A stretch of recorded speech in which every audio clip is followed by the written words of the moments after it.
Bon matin tout le monde. Content de vous voir tous. Vous êtes sortis du déconfinement.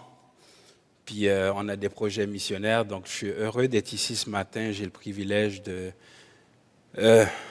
j'aime pas dire apporter la parole parce que j'ai souvent l'impression que c'est toujours la parole qui me porte. Donc de partager avec vous une portion de l'Écriture afin que Dieu puisse nous bénir tous. Donc moi aussi, je suis allumé par ce projet, à tel point que quand Pasteur Jeff a envoyé le courriel, quel ancien qui pourrait me remplacer, parce que Pasteur Jeff est en mission ailleurs au Québec ce matin, pendant qu'on parle de la mission. Je lui ai demandé, veux-tu que je continue dans Colossiens ou parler de la mission? Il m'a dit, écoute, amène la mission, puisque ce matin, on va parler de la mission. Donc, c'est sûr, le titre que j'ai mis dans le semainier, pour ceux qui l'ont vu, est un titre qui accroche, mais c'est un titre qui m'a accroché d'abord lorsque j'étais au Togo. Et avec Papy, j'ai vu ici, content de te voir Papy, je suis rentré dans une église au Togo et c'était écrit « Une église sans missionnaire est une église démissionnaire ». Je me suis dit, le jeu de mots est intéressant, n'est-ce pas? Une église sans missionnaire est une église démissionnaire. Je ne suis pas là dans une église, comme la Bible parle, qui fait des missions depuis des décennies, je pense. Vous êtes en Haïti, en Afrique. Je n'ai pas grand-chose à vous apprendre sur la mission. Mon but ce matin, c'est juste partager avec l'Église quel est le but d'un missionnaire, qu'est-ce que la mission et qu'est-ce que l'évangélisation dans la mission. Donc, pour que ça fasse un petit peu plus chrétien, on va lire notre Bible, d'accord? On va ouvrir dans Jean 20, du verset 1er au verset 21. D'habitude, c'est souvent un texte qu'on lit à la Pâque, mais aujourd'hui, vous allez voir, je sors un petit point bien différent. Le premier jour de la semaine, Marie de Magdala se rendit au sépulcre dès le matin. Comme il faisait encore obscur, elle vit que la pierre était ôtée du sépulcre. Elle courut vers Simon-Pierre et vers les autres disciples que Jésus aimait et leur dit, « Ils ont enlevé du sépulcre le Seigneur, et nous ne savons où ils l'ont mis. » Pierre et l'autre disciple sortirent et allèrent au sépulcre. Ils couraient tous deux ensemble, mais l'autre disciple qui courut plus vite que Pierre et arriva le premier au sépulcre, s'étant baissé, il vit les bandes qui étaient à terre, cependant il n'entra pas. Simon-Pierre qui le suivait arriva et entra dans le sépulcre. Il vit les bandes qui étaient à terre et le linge qu'on avait mis sur la tête de Jésus, non pas avec les bandes, mais plié dans un lieu à part. Alors l'autre disciple, qui était arrivé le premier au sépulcre, entra aussi, et il vit et il crut, car il ne comprenait pas encore que, selon l'Écriture, Jésus devait ressusciter des morts. Et les disciples s'en retournèrent chez eux. Cependant, Marie se tenait dehors près du sépulcre et pleurait. Comme elle pleurait, elle se baissa pour regarder dans le sépulcre. Et elle vit deux anges vêtus de blanc, assis à la place où avait été couché le corps de Jésus, l'un à la tête et l'autre aux pieds.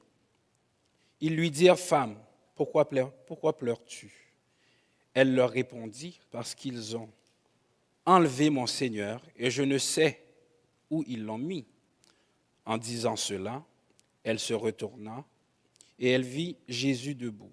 Mais elle ne savait pas que c'était Jésus. Jésus lui dit, « Femme, pourquoi pleures-tu? Qui cherches-tu? » Elle, pensant que c'était le jardinier, lui dit, « Seigneur, si c'est toi qui l'as emporté, dis-moi où tu l'as mis, et je le prendrai. » Jésus lui dit, « Ne me touche pas, car je ne suis pas encore monté vers mon Père. Mais va trouver mes frères et dis-leur que je monte vers mon Père et votre Père, vers mon Dieu et votre Dieu. » Marie de Magdala alla annoncer aux disciples qu'elle avait vu le Seigneur et qu'il lui avait dit ces choses. Le soir de ce jour, qui était le premier de la semaine, les portes du lieu où se trouvaient les disciples étant fermées à cause de la crainte qu'ils avaient des Juifs. Jésus vint, se présenta au milieu d'eux et leur dit, « La paix soit avec vous. » Et quand il eut entendu cela, il leur montra ses mains et son côté. Les disciples furent dans la joie, voyant le Seigneur. Jésus leur dit, à nouveau, la paix soit avec vous. Comme le Père m'a envoyé, je vous envoie. Comme le Père m'a envoyé, je vous envoie. La mission est d'abord celle de Dieu. On veut souvent partir en mission pour souvent représenter ou accomplir nos projets. Je m'en vais en mission parce que je sais qu'il faut les convertir. Je m'en vais en mission parce que je pense qu'ils ont besoin de changer d'orientation. Je vais en mission parce que leur foi n'est pas la bonne. Je vais en mission parce que j'ai quelque chose de nouveau à leur apporter. Toutes les raisons pour partir en mission. Sachez qu'on va en mission, une chose à ne jamais oublier, la mission est d'abord celle de Dieu. Je vous envoie comme le Père m'a envoyé. On est dans un monde complètement déchristianisé. On n'est pas dans un monde où ils ne veulent pas croire en Dieu. On est dans un monde qu'ils veulent se faire leur Dieu. Ils veulent toutes sortes de choses, sauf le Dieu que la Bible représente. La mission n'est pas l'affaire de seulement des gens courageux. Quand on présente la mission, on dit, OK, ceux qui sont quand même courageux, qui veulent affronter l'hiver ou qui veulent aller en Haïti, qui veulent risquer un peu leur sécurité, mais vous êtes bienvenus en mission. La mission est l'affaire de ceux qui ont le Saint-Esprit de Dieu et qui ont un message de Christ à annoncer à tous. La mission n'est pas ce que je veux. La mission est plutôt ce que Dieu dit. Nous avons été en Haïti, nous avons été en Afrique, nous avons fait plusieurs pays d'Afrique. Qu'est-ce que nous avons amené là-bas? Est-ce qu'on a amené notre drapeau, la Bible parle, en disant, voilà, la Bible parle est là et ça commence? Ça serait un peu audacieux. On rentre toujours dans des œuvres préparées d'avance. La Makasa que Sylvain vient de vous parler, ce sont des œuvres préparées d'avance. Nous ne sommes personne pour arriver là-bas et de leur dire, maintenant, votre foi n'est pas bonne, on va vous amener l'Évangile, la bonne nouvelle.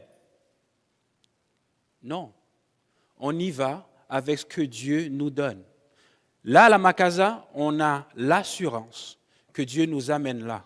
On est dans une terre au Québec où il n'y a plus rien qui pousse. Le Québec est rendu stérile. Une terre qui était autrefois si fertile à l'Évangile, si ouverte au Christ. Mais on a jeté le bébé avec l'eau du bain. Maintenant, alors, quel est notre rôle en tant que croyants? Quel est notre rôle en tant que missionnaires? Est-ce qu'on se dit que maintenant nos églises vont être d'abord des lieux où on s'assoit confortablement et qu'on prêche à des convertis? Ou on va faire la mission telle que les disciples l'ont fait? On va sortir, prêcher dans les rues, prêcher dans les villages, prêcher là où la parole n'est plus entendue. La mission commence chez nous. La mission d'abord, elle est où? À Jérusalem. Prenons avec moi Acte 1er, verset 8.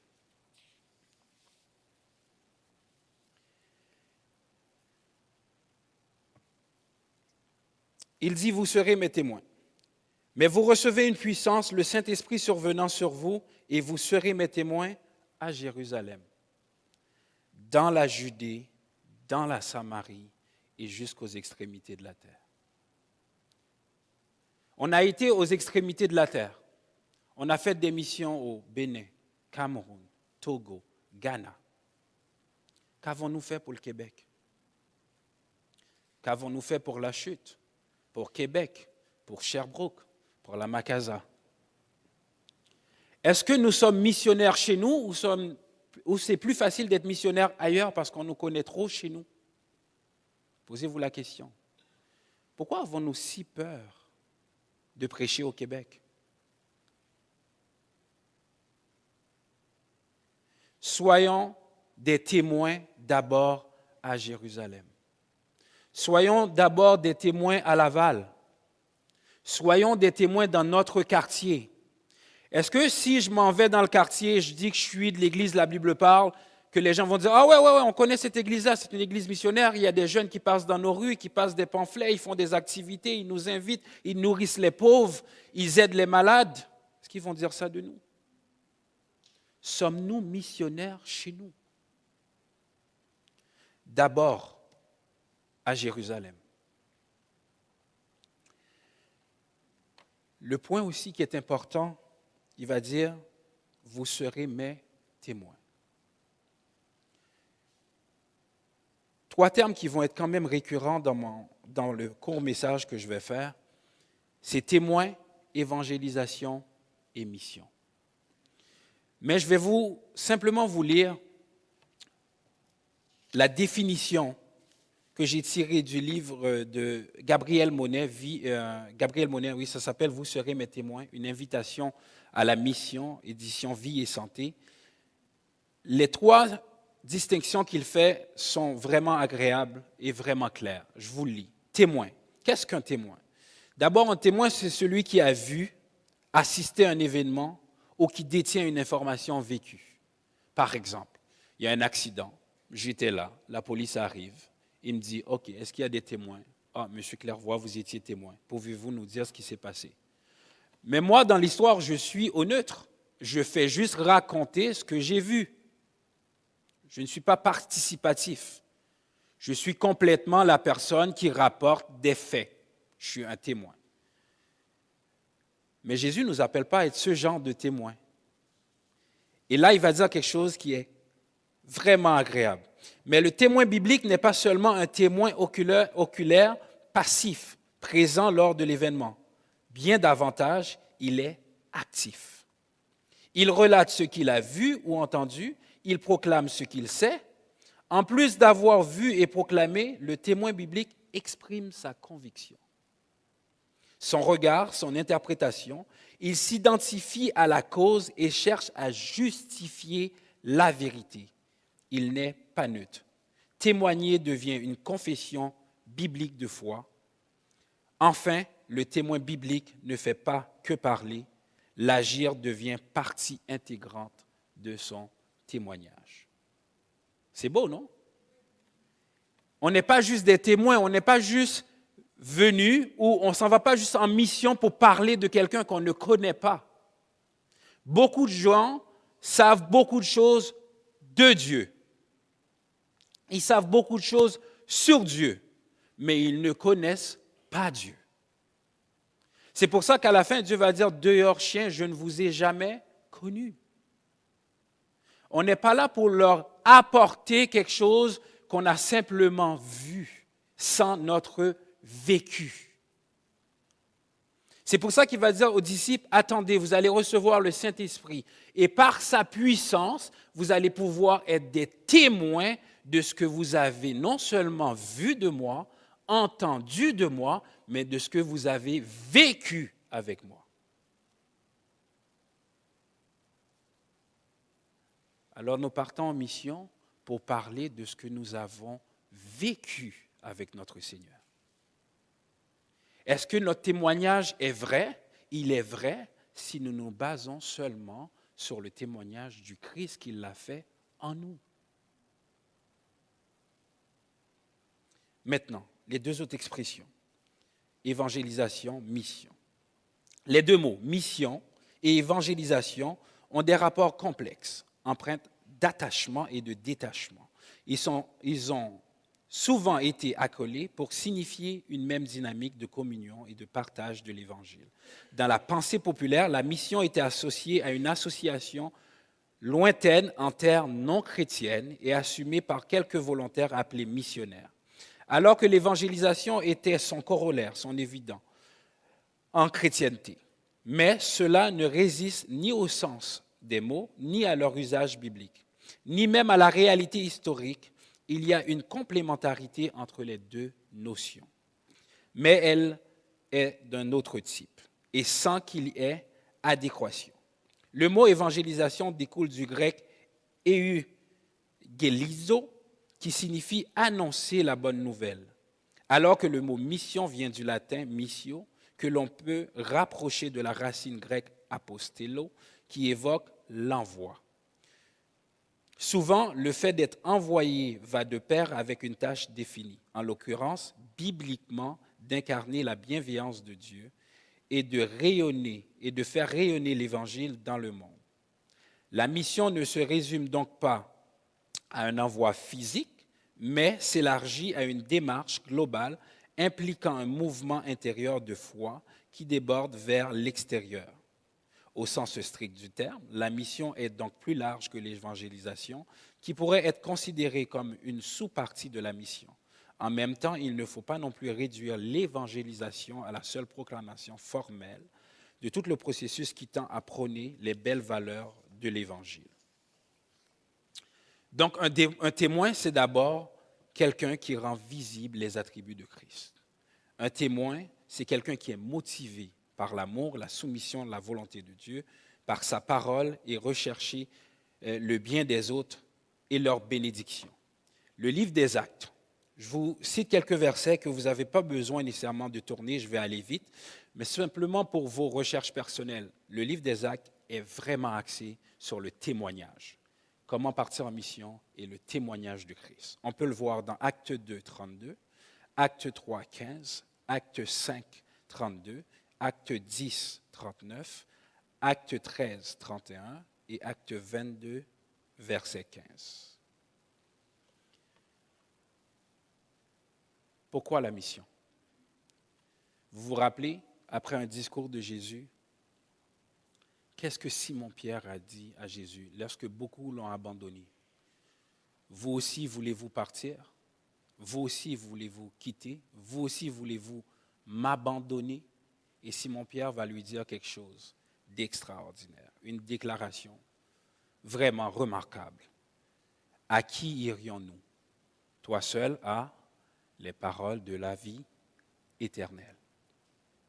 Si on croit que vraiment, lui seul a les paroles de la vie éternelle, on est prêt pour être des missionnaires. C'est aussi simple que ça. Qu'est-ce que vous venez m'amener aujourd'hui à Fabreville? Le Christ. Qu'est-ce qu'il dit, le Christ? Lui seul a les paroles de la vie éternelle. C'est tout? C'est tout. C'est ça la mission? C'est un petit peu plus que ça. Mais c'est le Christ. Et qu'est-ce qu'il est, le Christ? La vie, la vérité, la lumière, la porte, le seul chemin. Est-ce qu'on a besoin d'un bac en théologie? Absolument pas. Vous recevez quoi? Le Saint-Esprit. Le Saint-Esprit survenant sur vous et vous serez mes témoins. Maintenant, c'est de savoir, est-ce qu'on peut s'engager à être des témoins? Car l'amour, la vie, c'est une question d'engagement et non de sentiment. Je faisais la dévotion pour la rentrée scolaire avec les jeunes. Je leur disais, aimer quelqu'un, là, c'est un choix et non un sentiment. Ce que je ressens est l'effet de mon engagement. Le bien-être, le cœur content, l'envie de voir cette personne-là est l'effet de l'engagement que j'ai pris envers elle. Vous me suivez? J'ai déjà dit à un ami qui me dit, « Toi, t'es fou, tu t'es marié. » J'ai dit, « Ah ouais, pourquoi? » Il dit, « Mais tu t'es enchaîné. » J'ai dit, « OK, peux-tu élaborer? » Il me dit, « Ben oui, tu étais libre, tu es allé te mettre avec quelqu'un. Là, tu ne peux plus faire ce que tu veux, fait que maintenant, tu es enchaîné. » J'ai dit, « OK. » J'ai dit, première des choses, juste un riche peut donner, un pauvre ne peut pas. Il me dit, pourquoi? J'ai dit, juste un libre peut s'enchaîner, un enchaîné ne peut pas se désenchaîner. Donc, si je me suis enchaîné, c'est que j'étais libre. Donc, toi, tu es enchaîné puisque tu ne peux pas te mettre avec quelqu'un. Il me dit, je ne comprends pas. J'ai dit, regarde, si tu n'es pas capable de toi-même faire confiance à quelqu'un, c'est que ton cœur est enchaîné à quelque part. Alors libère-toi, engage-toi. Il faut du courage pour s'engager. Donc, tous ceux qui sont mariés sont des courageux et tous ceux qui ont peur de le faire comme toi sont des lâches. Et il me dit, mais non, et si moi j'essaye puis ça ne marche pas, j'aurais l'air niaiseux. J'ai dit, ah ouais, qu'est-ce que tu veux faire? Il dit, ben non, je vais habiter avec, puis ça marche, on se marie. Si ça ne marche pas, on ne se marie pas. J'ai dit, est-ce que tu crois vraiment à ce que tu dis? Il me dit, oui. J'ai dit, parfait, on va chez Mercedes, on va aller prendre une voiture. Puis quand on va arriver devant le directeur, on va dire, écoute, on prend ta voiture à 600 000, là, on va l'essayer. Si on l'aime, on le paye. Si on ne l'aime pas, on te le ramène. Il me dit, mais non, ils ne le feront pas. J'ai dit, avec un tas de ferrailles, il ne le fera pas, puis tu veux faire ça avec la vie de quelqu'un? J'ai dit, mais tu es complètement insensé. Tu ne crois pas à ce que tu dis, tu ne comprends pas ce que tu dis. Donc, si on s'engage à la mission, on s'engage de notre vie par le Saint-Esprit avec le Christ. Moi, quand j'étais plus jeune, on me disait, oui, on va évangéliser. J'ai dit, parfait, qu'est-ce qu'on évangélise? C'est simple. Tu vas leur dire que ta vie était de telle façon, puis Dieu t'a racheté, puis aujourd'hui, boum, tu es rendu un bon gars. J'ai dit, OK. Puis si ma vie n'était pas comme ça, qu'est-ce que je fais? Si j'étais déjà un bon gars, comment je témoigne?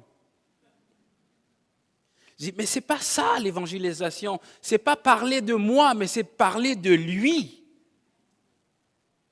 Ce n'est pas intéressant ma vie. Elle ressemble à la vôtre. Si la vôtre était un peu mouvementée. Mais sincèrement, je viendrai ici vous parler de ma vie.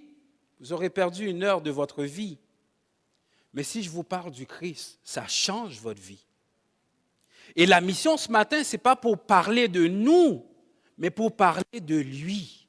Qui il est, qu'est-ce qu'il fait, pourquoi je suis là, quelle est la raison d'être que vous êtes là tous ce matin. Ce n'est pas pour moi, sinon vous êtes fous.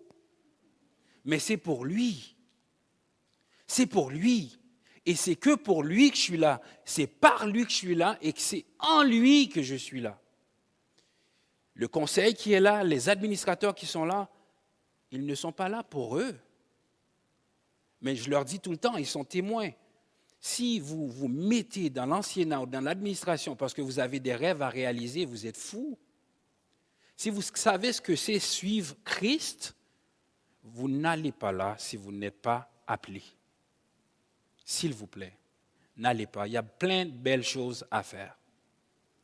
Parce que si vous n'êtes pas appelé et soutenu par le Christ, votre œuvre, elle est vaine.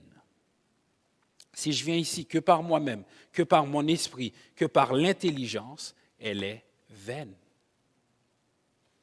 Regardez ce que la Bible dit dans 1 Corinthiens 1. On va le lire. Du verset 18 au verset 27. 1 Corinthiens 1, 18 à 27. Car la prédication de la croix est une folie pour ceux qui périssent, mais pour nous qui sommes sauvés, elle est une puissance de Dieu. Aussi il est écrit, je détruirai la sagesse des sages et j'anéantirai l'intelligence des intelligents. Où est le sage? Où est le scribe? Où est le disputeur de ce siècle, les savants discoureurs? Dieu n'a-t-il pas convaincu de la folie, la sagesse du monde? Car puisque le monde, avec sa sagesse, n'a point connu Dieu dans la sagesse de Dieu, il a plu à Dieu de sauver les croyants par la folie de la prédication. Les Juifs demandent des miracles et les Grecs cherchent la sagesse. Nous prêchons Christ crucifié. Nous prêchons Christ crucifié. Scandale pour les Juifs et folie pour les païens, mais puissance de Dieu et sagesse de Dieu pour ceux qui sont appelés, tant Juifs que Grecs. Car la folie de Dieu est plus sage que les hommes, et la faiblesse de Dieu est plus forte que les hommes. considérez, mes frères, que parmi vous qui aviez été appelés, il n'y a ni beaucoup de sages selon la chair, ni beaucoup de puissants, ni beaucoup de nobles, mais Dieu a choisi les choses folles de ce monde pour confondre les sages. Dieu a choisi les faibles du monde pour confondre les forts.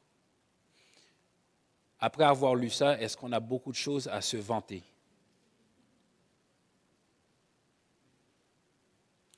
Quand moi je lis ça, là, je me dis, OK, je suis parmi les faibles. Je suis parmi les choses viles du monde. Viles sans importance. Aucune utilité. Nulle.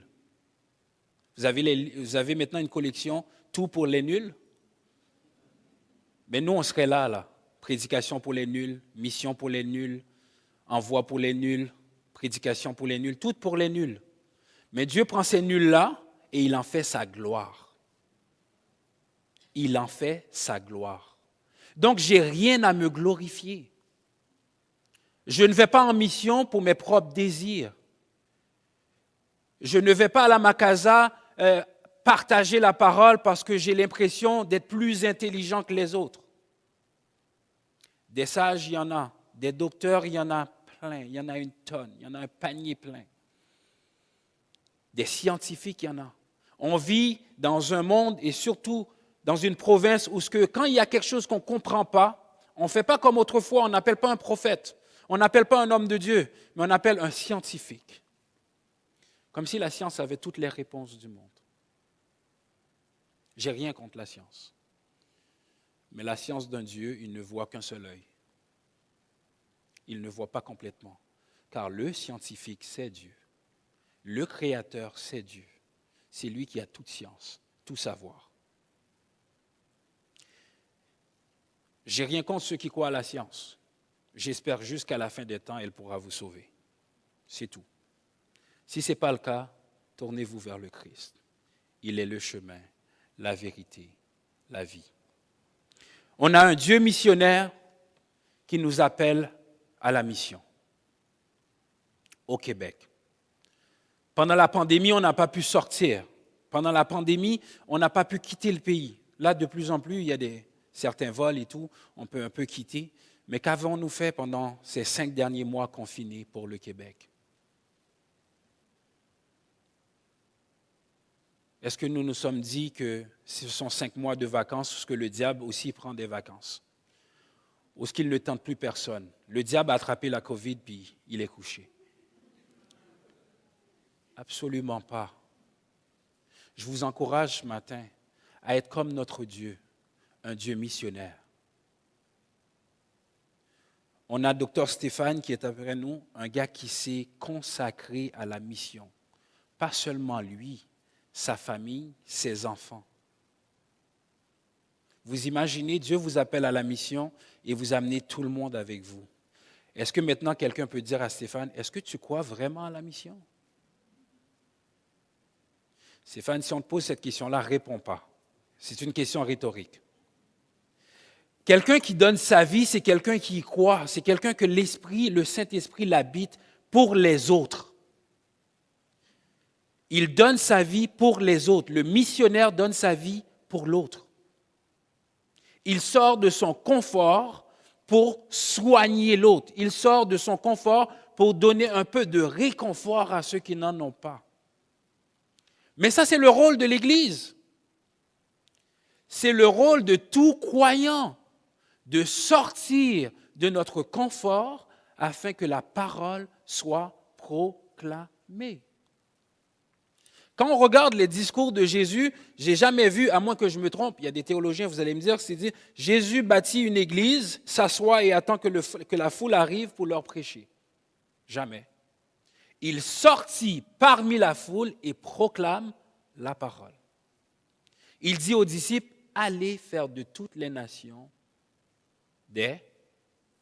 les baptisant au nom du Père, du Fils et du Saint-Esprit. Allez. Maintenant, qui est prêt à aller?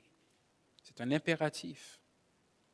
Ça ne dit pas si vous voulez, Si vous êtes confortable ou si ça vous tente, allez, non. Allez, c'est un ordre. Faire de toutes les nations des disciples. Je n'ai pas à regarder de quelle nationalité qu'il est, à quoi qu'il ressemble, s'il est une femme, s'il est un homme. Non, la mission, c'est d'aller proclamer la bonne nouvelle à tous, incluant d'abord chez nous. C'est facile d'être un bon prédicateur ailleurs, mais on doit d'abord être un prédicateur chez nous. Qu'est-ce que ma femme dit de moi? Qu'est-ce que mon mari dit de moi? Qu'est-ce que mes parents disent de moi? Est-ce que je suis un bon témoin d'abord à Jérusalem?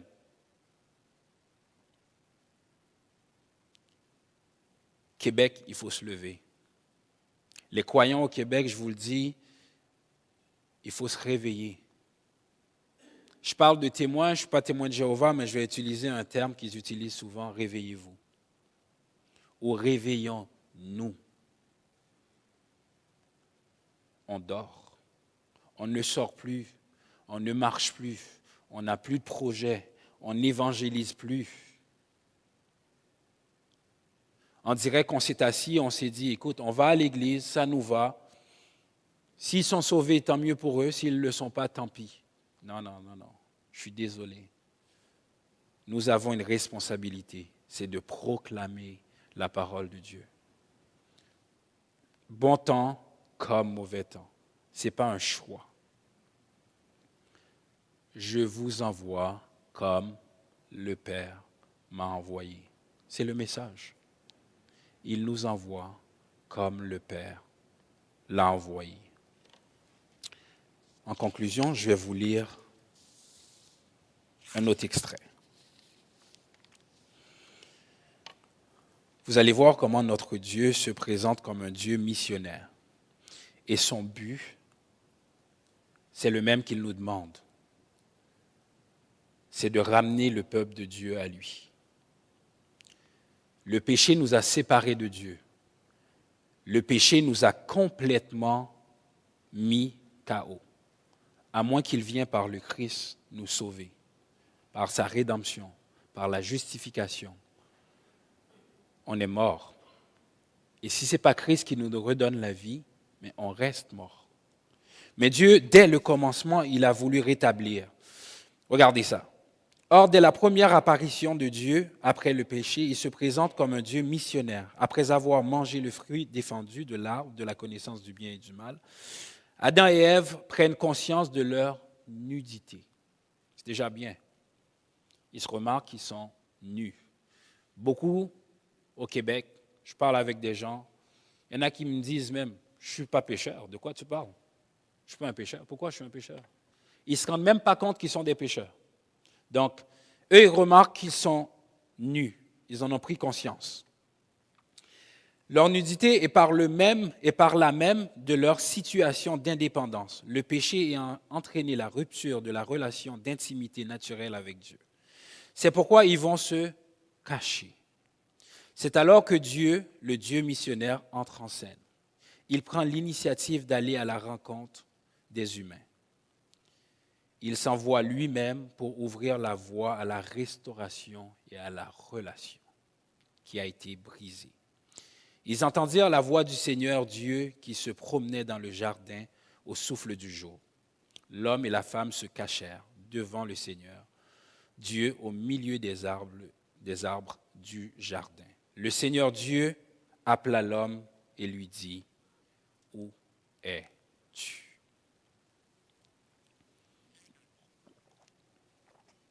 On va s'arrêter là pour l'instant. Où es-tu?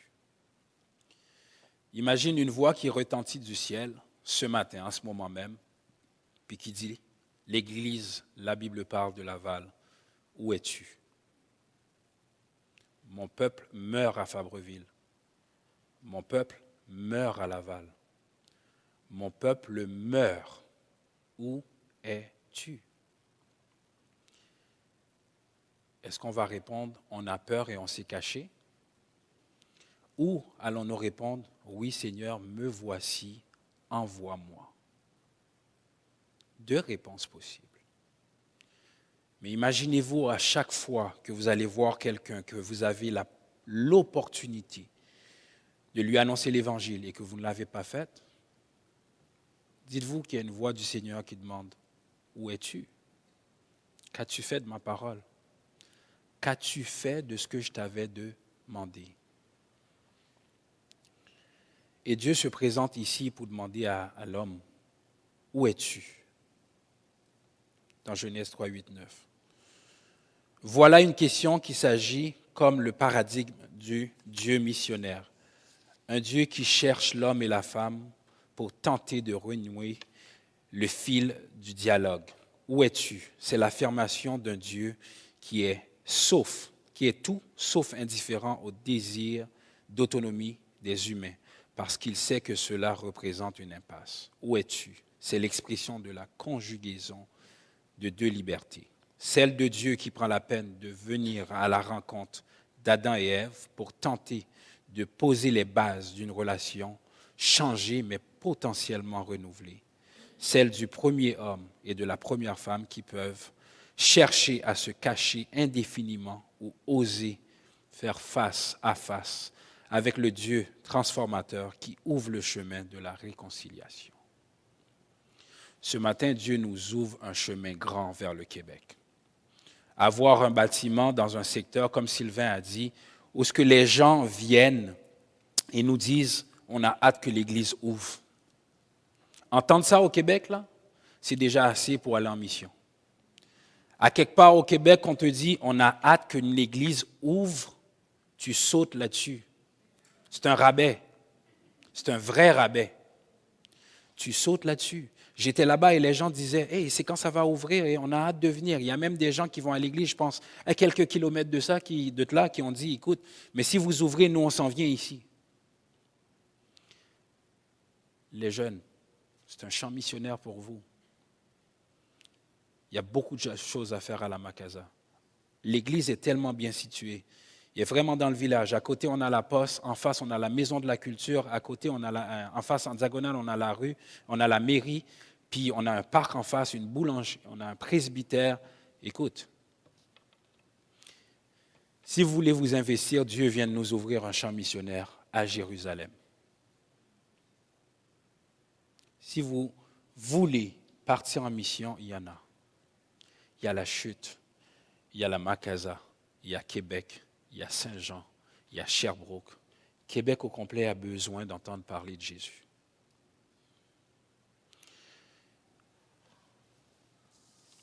Jean 6, verset 33.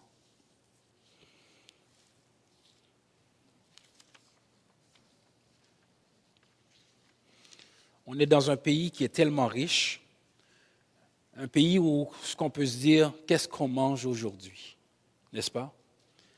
On ne se pose pas la question, papy peut en être témoin, ou ceux qui viennent d'ailleurs comme moi, on se demande plutôt souvent, est-ce qu'on mange aujourd'hui? N'est-ce pas? Maintenant, au Québec, c'est qu'est-ce qu'on mange aujourd'hui? Dieu m'a donné la grâce d'avoir 4 enfants,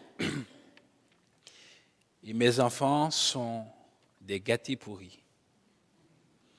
Je ne sais pas pour les vôtres. Moi, j'ai le privilège d'enseigner à l'éducation physique ici. Les enfants sont des gâtés pourris. Ah, moi, j'aime pas ça, je mange pas ça, j'ai mangé ça hier, je ne vais pas manger ça aujourd'hui, je vais aller au restaurant, pas ce restaurant-là, c'est pas... Je me dis, tabarnouche, vous travaillez même pas. C'est quand même fou. Puis en même temps, je me dis, c'est la foi que Dieu attend de nous. Venez à moi comme des petits-enfants.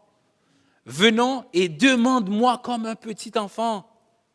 Va voir Dieu, dites-lui les choses que vous voulez. N'ayez pas peur. Mon fils de 4 ans, là, je lui dis, OK, qu'est-ce qu'on mange? Il y a de la nourriture. Non, moi, je ne veux pas ça. OK, tu veux quoi? On va aller au restaurant. OK, pas de problème. Tu vas payer avec quoi? Avec mon argent. Ah ouais, tu as de l'argent? Tu en as combien? J'en ai 4. OK, c'est bon. Mais leur innocence et leur foi en leurs parents, c'est remarquable. C'est cette foi que Dieu nous appelle à avoir. Venez à moi, vous tous qui êtes fatigués et chargés, je vous donnerai du repos. Combien de fois on a des problèmes, on hésite à aller voir Dieu, on essaie de trouver toutes sortes de solutions, mais on n'a pas encore prié. On essaie de trouver des solutions, mais on n'a encore rien présenté à Dieu.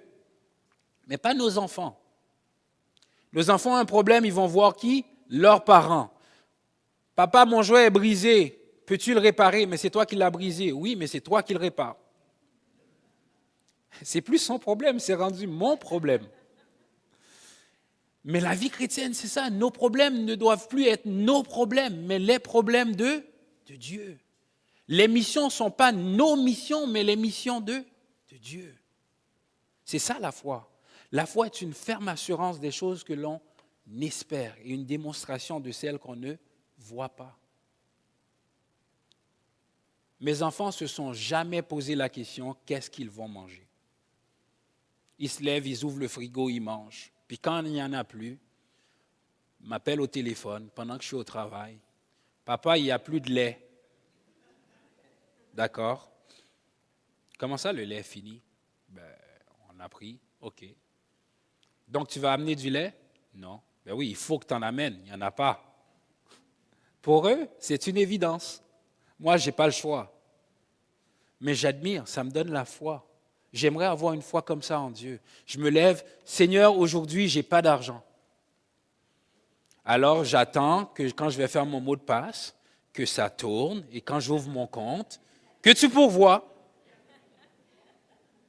Ça serait une belle foi.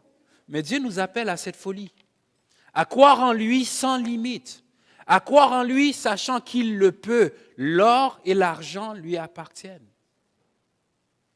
C'est nous qui nous limitons. Quand j'entends les témoignages d'Haïti, Pasteur Jeff, Normand et les autres me racontent, Dieu a pourvu année après année sans arrêt. C'est un Dieu sans limite. Alors ce matin, la moisson, elle est extrêmement grande au Québec. Je ne vous dis pas d'arrêter d'aller en Afrique, je ne vous dis pas d'arrêter d'aller en Haïti. Je vous dis aussi que le Québec a besoin autant que l'Afrique, autant qu'Haïti. Sinon plus. Car le Québec rejette clairement et ouvertement Jésus-Christ. Ils ne veulent pas entendre parler de ce gars-là. Je leur dis, mais pourquoi c'est lui? Pourquoi vous ne rejetez pas les autres? Pourquoi c'est le petit Jésus tout gentil dans la crèche que vous rejetez? Il me semble qu'il n'a rien fait. Ah non, mais c'est l'Église catholique. Non, je ne te parle pas de l'Église catholique, je te parle de Jésus. Oui, mais le prêtre. Non, je ne te parle pas du prêtre, je te parle de Jésus. Ah, mais qui est Jésus? Ah, là on peut en parler quelques minutes. Qui est Jésus? Alors, n'amenons pas au Québec une nouvelle église. Ils en ont marre. Ils les ferment. N'amenons pas au Québec un nouveau système ecclésiastique des clergés, des prêtres. Ils n'en ont pas de besoin. Mais il y a une chose qu'ils ne savent pas qu'ils en ont amèrement besoin, c'est le Christ. Et le Christ crucifié. C'est la seule prédication qu'on a. Les Juifs demandent des miracles, les Grecs, la sagesse. Mais Paul dit nous, il est une classe à part. Je ne suis ni du côté des Juifs qui demandent des miracles, je ne suis pas non plus du côté des Grecs qui demandent la sagesse. Je ne dis pas non plus que ni un bord ni l'autre bord qu'ils n'ont pas raison de faire ce qu'ils font. Ce que je dis, c'est qu'il y a un autre chemin. Nous prêchons Christ crucifié. Amen. Que le Seigneur vous bénisse.